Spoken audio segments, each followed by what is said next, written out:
In a hollow few miles from the nearest hard road, the Hannon family makes its home in what was once a tree, an enormous stump now covered with scrap boards and tar paper. It is smaller than a room in most city apartments, and yet it shelters 7 people. There is no electricity here, no run. In the hollows of eastern Kentucky, where the ridges fold into one another like the creased hands of old men, there once stood structures so primitive that calling them houses seems almost cruel. They had no foundations, they had no proper walls, they had no windows, no doors that locked, no chimneys that drew smoke without filling the interior with choking fumes.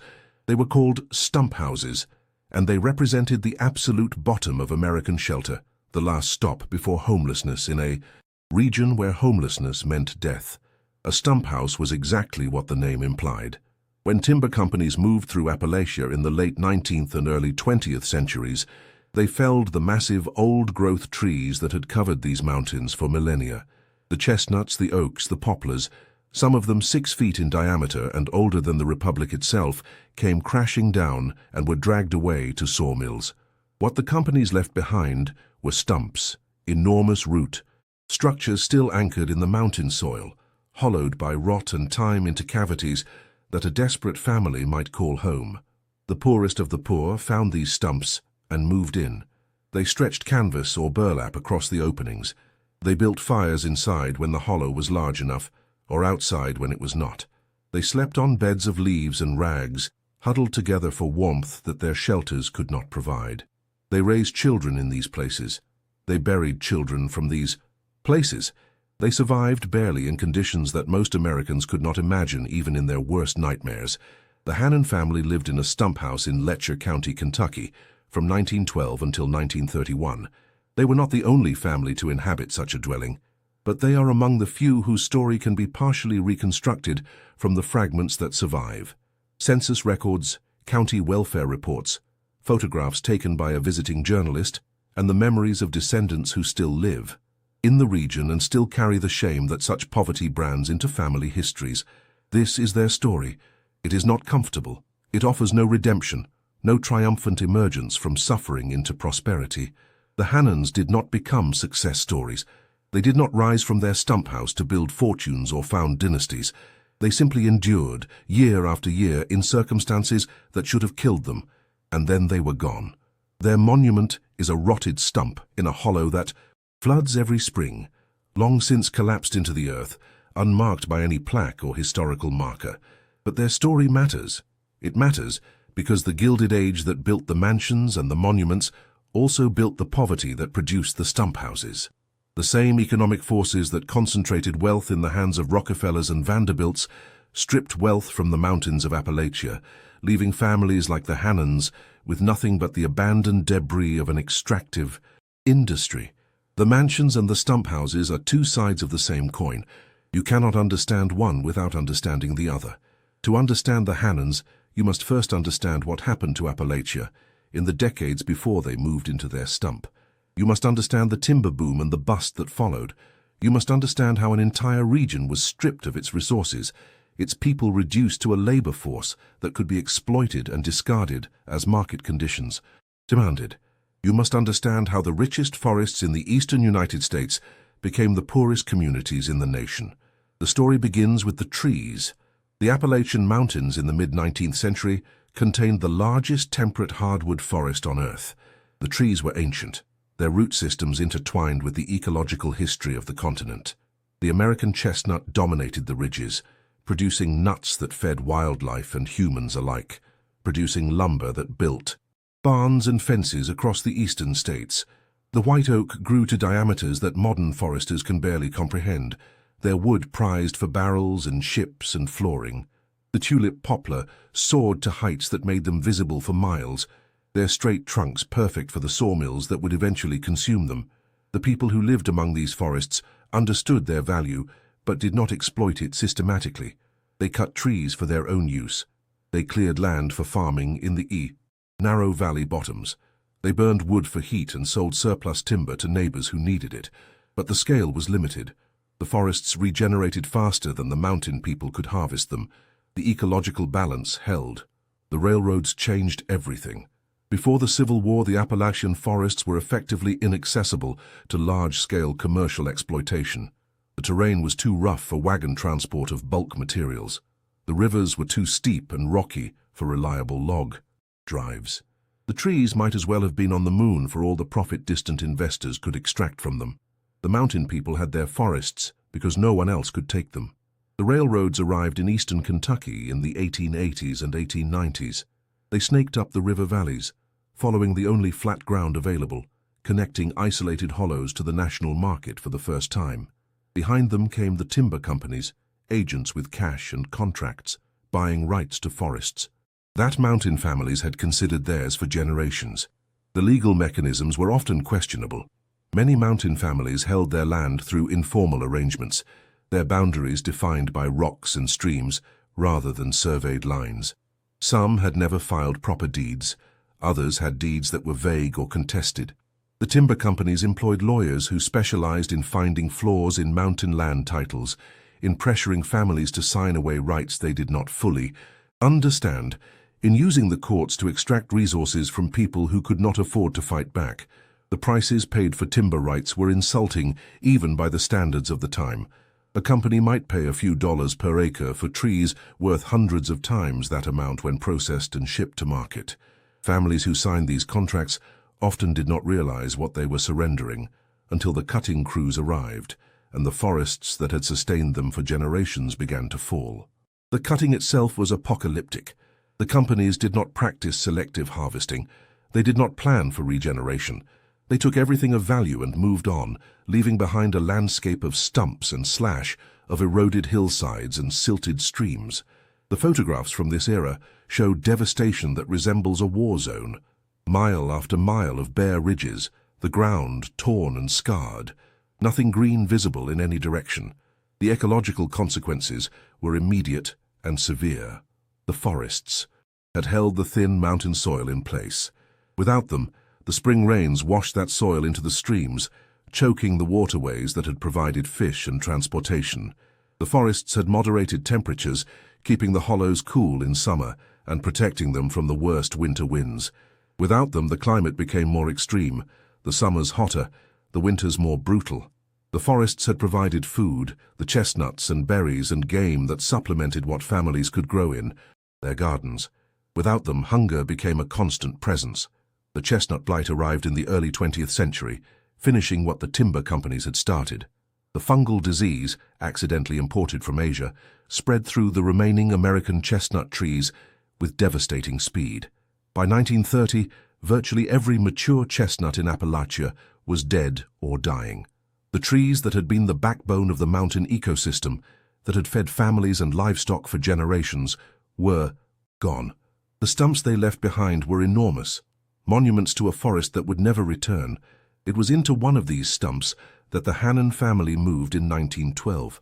Ezekiel Hannon was born in 1881 in a log cabin on Rockhouse Creek in Letcher County, Kentucky. His parents had been subsistence farmers, growing corn and beans in the narrow bottomland, running hogs in the forest that covered the surrounding ridges. They were poor by the standards of the lowland South, but they were not desperate. They owned their land. They produced most of what they consumed. They had a house with a solid roof and a stone chimney. They had neighbors who would help in times of need and whom they helped in return. Ezekiel grew up expecting to inherit this life. He learned to farm, to hunt, to build and repair the structures that a mountain household required. He married Sarah Combs in 1902, a girl from the next hollow over, and they began building their own household on a piece of land his father had given them as a wedding present. They had their first child in 1903, a boy they named William. Sarah was pregnant with their second when the timber company arrived. The details of what happened are unclear. The family stories that survive are fragmentary and contradictory. What is certain is that the Hannons lost their land sometime between 1905 and 1910. The timber company claimed rights to the trees. A dispute arose over the boundaries of the Hannon property. Lawyers became involved.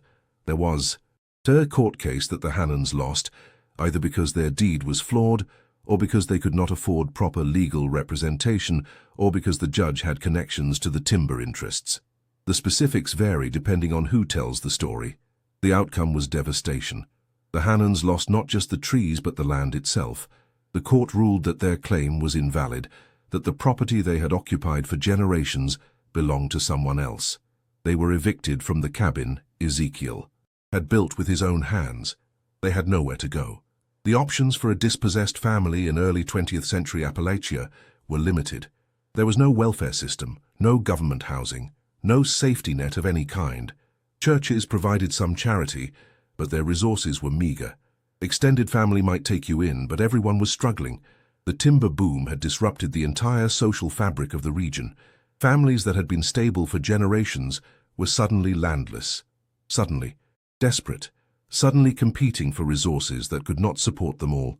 Ezekiel found work with the timber company that had taken his land.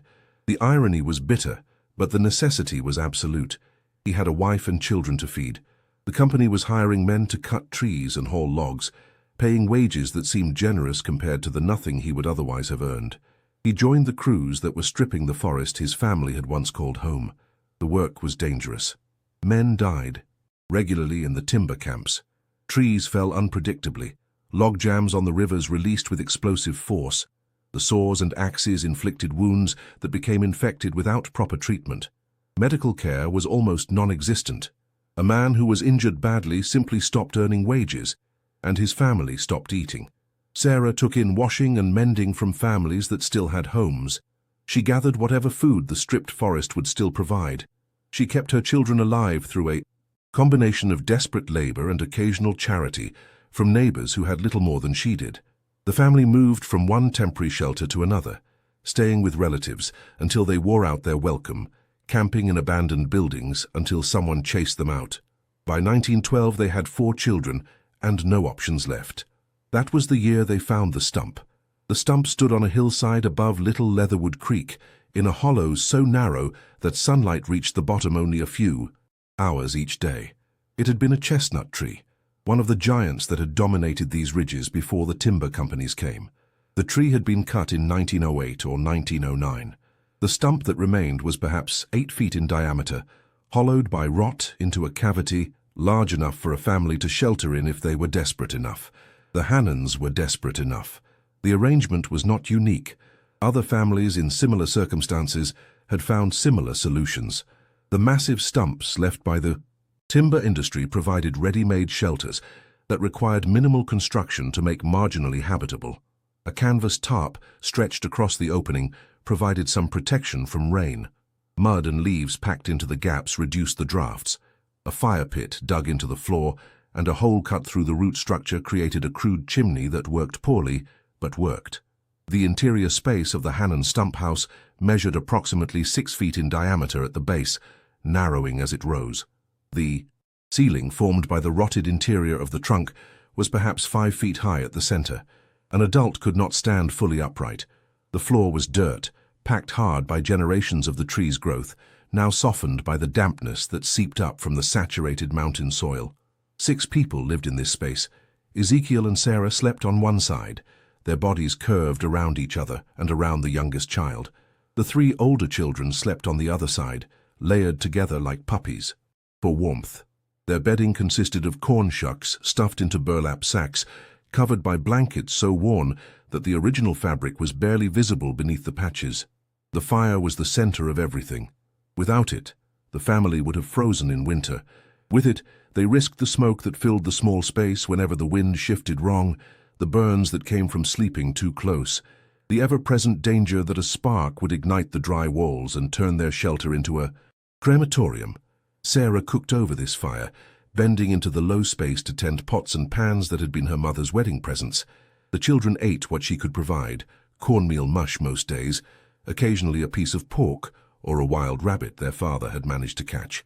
Sanitation was primitive beyond anything most modern Americans could comprehend. There was no outhouse. The family used the woods, like the animals did, finding spots far enough from the stump to avoid the worst of the smell. Water came from the creek below, carried in buckets up the steep hillside multiple times a day. The water was clean enough in winter but fouled in summer by the waste of other families living upstream, by the runoff from the stripped hillsides, by the industrial debris that the timber operations had scattered throughout the watershed. Disease was constant. The children suffered from dysentery, from respiratory infections, from skin conditions that proper hygiene would have prevented. Sarah treated what she could with the remedies her mother had taught her. The remedies were inadequate. Their third child, a girl named Martha, died in 1915 of an illness the family could not name and could not treat. She was 4 years old. They buried her on the hillside above the stump, marking the grave with a wooden cross that rotted away within a few years. The loss of a child was devastating, but not unusual. Infant and child mortality in Appalachia during this period approached rates more commonly associated with the developing world. Families expected to lose children. They grieved and then continued surviving because stopping was not an option. Sarah was pregnant again within months of Martha's death. The family grew back to 6, then to 7 as more children arrived. To understand the Hannons' poverty, you must understand the economic system that produced it. This was not random misfortune. This was the predictable result of policies and practices that concentrated wealth in distant cities while stripping it from the mountains where the resources originated. The timber companies that destroyed the Appalachian forests were not local enterprises. They were corporations headquartered in Philadelphia, New York, and Chicago, financed by investors who would never see the mountains their money was stripping bare. The profits from Appalachian timber flowed out of the region almost entirely. The companies paid minimal taxes. They employed local workers at wages that barely sustained life. They took everything of value and left behind nothing but stumps and devastation. The coal industry, which followed the timber industry into Appalachia, operated on similar principles. The same railroads that had carried out the timber now carried out the coal. The same investors who had profited from the forests now profited from the mines. The extraction continued, but the poverty only deepened. Ezekiel Hannon worked for the timber companies when he could get work. He worked for the coal companies when timber work was unavailable. He did whatever labor anyone would pay him for, however dangerous, however degrading. The wages he earned went almost entirely to food. There was nothing left over for housing, for clothing, for the small comforts that might have made the stump house bearable. The company store system ensured that even the meager wages workers earned often returned immediately to the companies that paid them. Workers were paid in scrip, a form of currency, redeemable only at company-owned stores that charged inflated prices for basic necessities. A man might work 12 hours in a mine or a timber operation and emerge with less purchasing power than his labor had created. The system was designed to extract value from workers at every stage, to ensure that the poverty that made them desperate for work continued to make them desperate. Sarah supplemented the family income however she could. She took in laundry from families slightly less poor than her own. She gathered herbs that could be sold to traveling medicine buyers. She wove baskets from the willow that grew along the creek. She did piecework for anyone who would give it to her. The amounts were trivial, but trivial amounts meant the difference between eating and starving. The children worked as soon as they were old enough to contribute. William, the oldest, was in the mines by age 12, lying about his age to get hired because child labor laws were theoretical in the Kentucky coalfields. He worked 10-hour shifts in the dark, breathing dust that would eventually destroy his lungs, earning wages that he brought home to his mother. His younger siblings gathered coal that had fallen from the trains, scavenged for food and fuel, did whatever they could to help the family survive. Education was a luxury the Hannons could not afford. There was a school in the hollow, a one-room building, where a teacher tried to educate children whose attendance was sporadic at best. The Tim Hannon children attended when they could, when their labor was not needed, when they had clothing presentable enough to appear in public. Most days, they did not attend. By adolescence, most of them could barely read and write. This was not neglect by indifferent parents. This was the desperate prioritization that extreme poverty requires. A child in school was a child not working, not contributing to the family's survival. Education might offer benefits in the future, but the family needed to survive the present first. The present always won. The future could wait. In 1923, a journalist named Harrison Klein traveled through eastern Kentucky, writing articles about conditions in the coal fields. He was documenting the poverty that the coal industry had created, gathering evidence for a series of investigative reports that would run in a Baltimore newspaper. His photographs and notes survive in an archive at the University of Kentucky. Among them are images and descriptions of the Hannon family in their stump house. Klein approached the hollow on foot, following a path that barely qualified as a trail. The terrain was steep, the footing treacherous, the forest that had once covered these slopes entirely gone. He saw the stumps everywhere, monuments to the trees that had been taken, some of them with makeshift shelters attached or carved into them. The Hannon stump was larger than most, more elaborately modified, clearly the home of a family that had been there for years. He found Sarah Hannon outside the stump, stirring a pot over a fire. She was 42 years old, but looked 60. Her dress was patched beyond recognition, her face lined with exhaustion, her hands raw from the work that filled every day. She was suspicious of the stranger at first, as anyone in her position would be. Strangers meant trouble, meant someone coming to take what little they had. Klein explained that he was a journalist, that he wanted to tell the story of families like hers, that he hoped his articles might bring attention that would lead to improvement.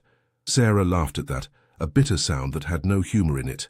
Attention had never helped her family. Improvement was something that happened to other people, in other places, in a world she could not reach. She let him take photographs anyway. What did it matter? Let the people in the cities see how their coal and their timber came to them. Let them see what their prosperity cost. The photographs show a dwelling that barely qualifies as shelter. The stump rises from the hillside like a monument to something that has died. The canvas covering the opening is torn and weathered, hanging loose in places. The fire pit in front sends smoke upward that drifts into the dwelling regardless of wind direction.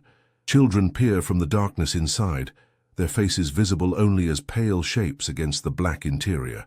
Klein's notes describe the smell: wood smoke, unwashed bodies, the persistent dampness of a space that never fully dried out. He describes the crowding, 6 people in a space smaller than a modern bathroom.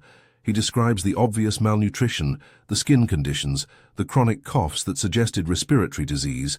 He describes the dignity that Sarah Hannon maintained despite everything, the pride with which she showed him her meager possessions, the fierce protectiveness she displayed toward her children. She was not asking for pity, Klein wrote. She was not asking for anything. She had learned not to ask. She was simply surviving day by day in conditions that would have broken most people. The strength required to endure this was almost impossible to comprehend. Ezekiel was not present during the journalist's visit. He was working a shift in a coal mine several miles away, a job he had held for 3 months and would lose within 2 more when the mine reduced its workforce. The uncertainty was constant. Work came and went unpredictably. A man might have employment for a season, then find himself idle for months. The family planned for nothing because planning required stability they did not possess. Klein's articles ran in the Baltimore Sun in the spring of 1923. They generated some attention, some outrage, some calls for reform. Nothing changed for the Hannons. The attention did not translate into action. The outrage did not produce policy. The reform that was promised never arrived. The family continued living in their stump, surviving another year, then another. By 1930, the Hannon children were growing up and leaving. There was nothing for them in the hollow, no land to inherit, no trade to learn, no future that required staying. One by one, they made their way out of the mountains, following paths that earlier generations of Appalachian migrants had worn toward the factories of the Midwest. William, the oldest, had already left by 1925. His lungs were damaged from the years in the mines, but he could still work. He found a job in a steel mill in Youngstown, Ohio. Dangerous work, but better paid than anything Kentucky offered. He sent money home when he could, amounts that seemed large to the family and that were absorbed instantly into the bottomless need that poverty creates. The second son, James, followed his brother to Ohio in 1927.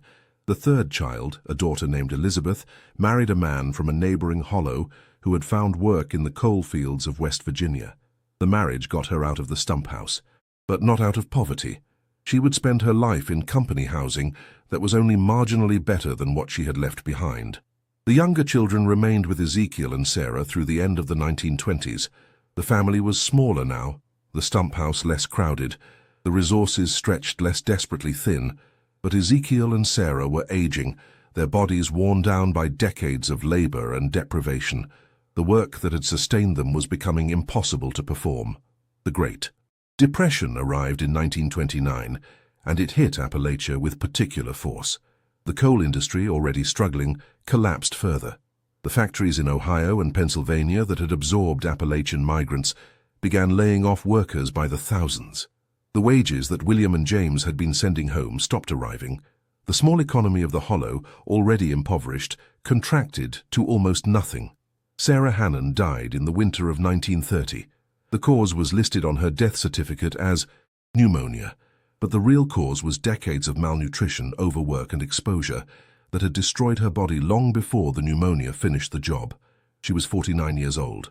She had spent 18 years in the Stump house, had raised children there, had buried a child there, had kept her family alive through circumstances that should have been impossible to survive. They buried her on the hillside beside Martha, the daughter who had died 15 years earlier. Ezekiel marked the grave with a stone he found in the creek, scratching her name and dates into its surface with a knife. The grave is still there, somewhere on that hillside, though the markings have long since weathered away, and no one alive today could point to the exact spot. Ezekiel could not maintain the household alone. His health was failing, his children had scattered. The Stump house that had sheltered the family for nearly 2 decades was falling apart around him. The canvas rotted through, the walls softening with decay. He moved in with his daughter Elizabeth in West Virginia in 1931, leaving the Stump to collapse back into the earth from which it had come. He died in 1934, age 53, in a company house in a coal town that would itself be abandoned within a decade. His death certificate listed heart failure, but like his wife, the real cause was a lifetime of deprivation that had used up his body long before its time. The Stump house did not survive the Hannons' departure by many years. Without maintenance, the canvas coverings rotted and blew away. The wooden additions they had built collapsed. The Stump itself, already softened by decay, continued its slow return to the soil. By 1940, nothing remained except a depression in the hillside, where the massive root structure had been, a hollow in the hollow, barely distinguishable from the natural contours of the land. The creek below still floods every spring, the water running brown with sediment from hillsides that have never fully recovered from the logging that stripped them bare a century ago. The trees have grown back, second-growth forest that will never match the grandeur of what was taken, but that provides at least some cover for the scarred terrain. No historical marker identifies the site where the Hannons lived. No plaque commemorates their struggle. They left behind nothing permanent except descendants scattered across the Midwest, and the memory of poverty that those descendants have spent generations trying to escape. The shame of the Stump house years passed down through the family, like an inheritance no one wanted. The children who had lived there rarely spoke of it to their own children. The grandchildren learned about it in fragments, stories told reluctantly or not at all, details emerging only when aging relatives approached death and felt the need to unburden themselves of memories they had carried for decades. William Hannon, the oldest son who had escaped to Ohio, lived until 1968. He worked in steel mills until his lungs finally gave out entirely, then spent his final years in a small house in Youngstown that he had managed to purchase with a lifetime of savings. His children grew up knowing almost nothing about the Stump house. Their father had worked too hard to escape that past, to risk bringing it into their present. But the past does not stay buried simply because we refuse to speak of it. William's granddaughter, a woman named Patricia, became interested in family history in the 1990s. She began researching the Hannons, tracing the family tree back through census records and county documents. She found Harrison Klein's photographs in the university archive. She saw for the first time the Stump house where her grandfather had been a child, the conditions that had shaped the man she had known only as an elderly figure who rarely smiled and never talked about Kentucky. The discovery was devastating and illuminating in equal measure. Patricia had grown up middle class in a suburb of Cleveland, with no understanding of the poverty from which her family had emerged. The photographs showed her a world she could not have imagined, a world where her own relatives had lived in conditions more appropriate to the Middle Ages than the 20th century. She understood for the first time why her grandfather had been so driven, so determined to accumulate security, so unwilling to discuss where he came from. She also understood that the Hannons' story was not unique.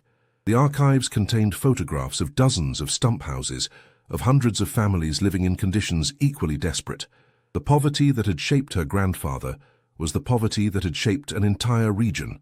The the result of economic forces that had stripped Appalachia of its resources while leaving its people with nothing but the debris. The stump houses of Appalachia were not accidents of history. They were not the result of individual failures or personal shortcomings.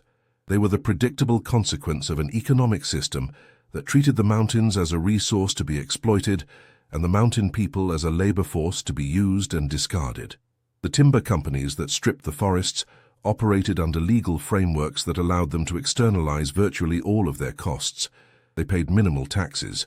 They bore no responsibility for the ecological devastation their operations caused. They could walk away from the stripped landscape without obligation, leaving behind the communities that had been destroyed by their extraction. The coal companies that followed operated under similar arrangements. They took the coal and the profits. They left behind the black lung, the collapsed mines, the polluted streams, the poverty that became permanent when the coal was gone. The wealth flowed out of the region to shareholders in distant cities. The costs remained, absorbed by families like the Hannons, who had no power to resist and no recourse when they were harmed. The political system reinforced these arrangements. The state governments of Kentucky, West Virginia, and other Appalachian states were thoroughly captured by the extractive industries they were supposed to regulate. Tax policies favored the corporations. Labor laws were weakly enforced when they existed at all. The courts consistently ruled in favor of property rights over human welfare, protecting the company's ability to extract resources while denying workers and communities any meaningful protection. The federal government did little better. The same decades that saw Appalachia stripped of its forests and coal saw the construction of magnificent mansions in Newport and the Hudson Valley, funded by the fortunes that extraction produced. The Gilded Age concentrated wealth at the top of American society while creating poverty at the bottom that had no precedent in the nation's history. The contrast was stark, brutal, and entirely intentional. The Rockefeller fortune came from oil rather than timber or coal, but the mechanisms were similar. Standard Oil's monopoly extracted value from an entire industry, concentrating it in the hands of a single family, while workers in the refineries earned barely enough to survive. The profits built Kykuit. The costs were borne by communities far from the Hudson Valley, communities whose names the Rockefellers never knew. The Vanderbilt fortune came from railroads, the same railroads that carried Appalachian timber and coal to market. Every train loaded with resources from the mountains added to the Vanderbilt wealth. Every family that lost their land to make way for the tracks, every community that was destroyed by the extraction the railroads enabled, paid part of the price for the mansions in Newport and New York. The connections are not always direct, but they are real. The wealth that built the great houses of the Gilded Age came from somewhere. It came from the labor of workers who were paid as little as their employers could manage. It came from the resources of regions that were stripped bare and abandoned. It came from a system that allowed the powerful to take what they wanted while leaving the powerless with nothing but stumps and poverty. The Hannons never set foot in a Vanderbilt mansion. They never saw Kykuit or the Breakers or Biltmore. They would not have been allowed through the front doors. They were the people whose labor and whose resources made those places possible, and they received nothing in return except a hollowed-out stump to live in and an early grave to fill. The stump house where the Hannons lived is gone now. The exact location is uncertain. The hollow has changed over the decades, the forest growing back, the creek shifting its channel, the hillsides eroding and reforming. Even if someone wanted to find the spot where the family spent 18 years, they probably could not identify it with certainty. But the lessons of the stump house remain. They are lessons about how wealth is created and how poverty is produced. They are lessons about who pays the costs of prosperity and who enjoys its benefits. They are lessons about the choices a society makes when it allows some of its members to accumulate without limit, while others have nothing at all. The Gilded Age that built the mansions also built the stump houses. The same economic system, the same legal framework, the same political arrangements that concentrated wealth at the top created destitution at the bottom. The contrast was not an accident. It was the system working as designed, extracting maximum value from resources and labor while returning minimum benefit to the communities and workers who produced that value. The Hannons did not fail, they were failed. They were failed by a system that took their land, stripped their forests, extracted their labor, and left them with nothing. They were failed by governments that protected corporate interests while ignoring the suffering of citizens. They were failed by a society that celebrated the wealthy and ignored the poor, that built monuments to success while refusing to acknowledge the human cost of that success. Their descendants have spent generations recovering from this failure. William's grandchildren and great-grandchildren have achieved middle-class stability, have earned college degrees, have built lives that the Hannons themselves could not have imagined. This progress is real and should be celebrated, but it should not obscure the injustice that made recovery necessary, the system that produced the poverty from which they had to recover. The stump houses are gone from Appalachia now. Building codes and housing programs have eliminated the most extreme forms of shelter poverty. No family in Kentucky today lives in a hollowed-out tree stump, but the economic dynamics that produced the stump houses have not entirely disappeared. The concentration of wealth continues. The extraction of resources from vulnerable communities continues. The political systems that protect the powerful while failing the powerless continue.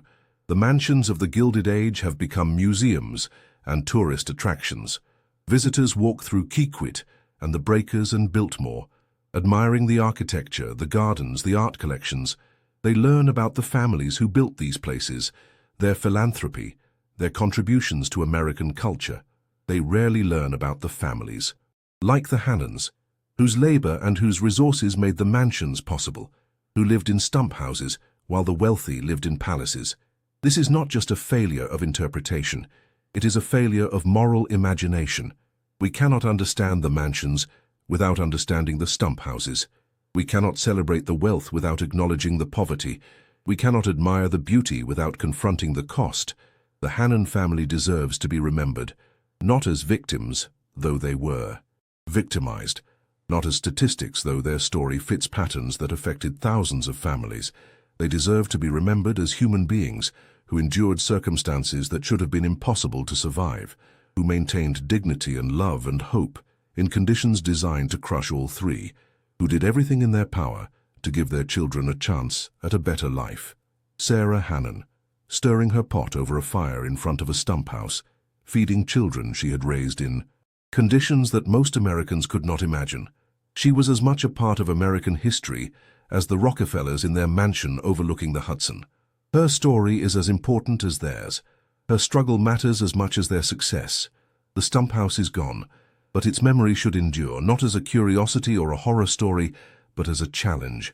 The society that produced the stump houses made choices. It chose to allow some to accumulate without limit while others starved. It chose to protect property over people. It chose to celebrate wealth while ignoring poverty.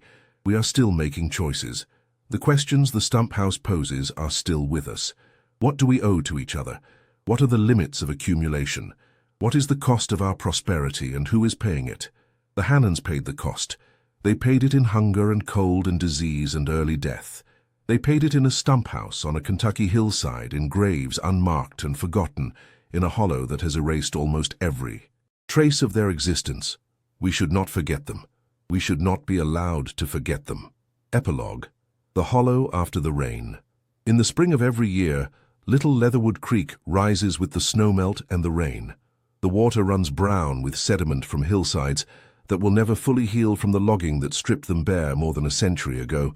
The flood covers the low ground, fills the old channels, reaches up the hillsides to places that stay dry the rest of the year.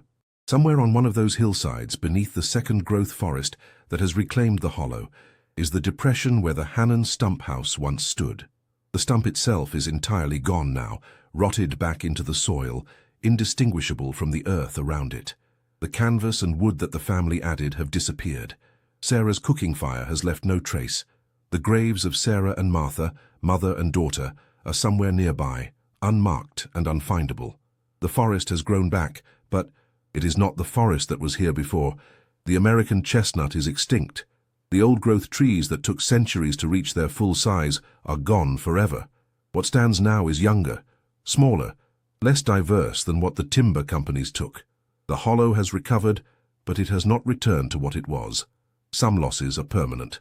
Patricia, William Hannon's granddaughter, visited the hollow in 2008.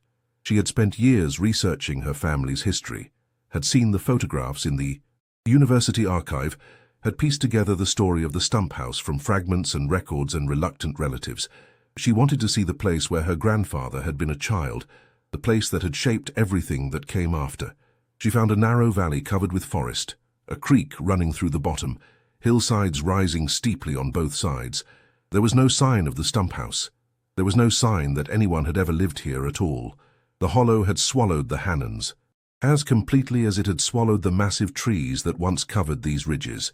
She stood on a hillside that might have been the right one, looking down at the creek that was definitely Little Leatherwood, trying to feel some connection to the ancestors who had survived here against all odds. She felt something, though she could not have said exactly what. Grief, perhaps. Anger, certainly. Pride in what her family had endured, and determination that their suffering would not be forgotten. She took photographs, though there was nothing much to photograph. Trees and hillside and creek, a landscape that looked peaceful and revealed nothing of the poverty it had witnessed. She gathered a few stones from the creek bed, thinking they might have been touched by hands that had touched her grandfather's hands.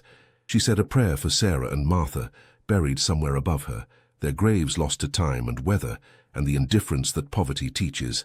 Then she walked back down the trail, to her car, back to a life that the Hannons could not have imagined, carrying with her the weight of a history that she would spend the rest of her life trying to understand.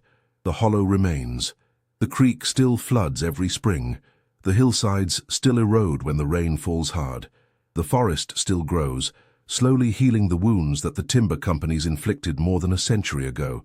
And somewhere in that hollow, in a spot that no one can identify anymore, a family lived in a stump for 18 years, survived conditions that should have killed them, raised children who would carry their struggle forward into futures the parents would never see. They deserve to be remembered, not instead of the Rockefellers and the Vanderbilts, alongside them, as part of the same story, the same history, the same America that built mansions on hills overlooking rivers while families lived in stumps in hollows they could never escape. The beauty and the horror together, the wealth and the poverty together, the mansions and the stump houses together. This is the true story of the Gilded Age. This is what we need to remember.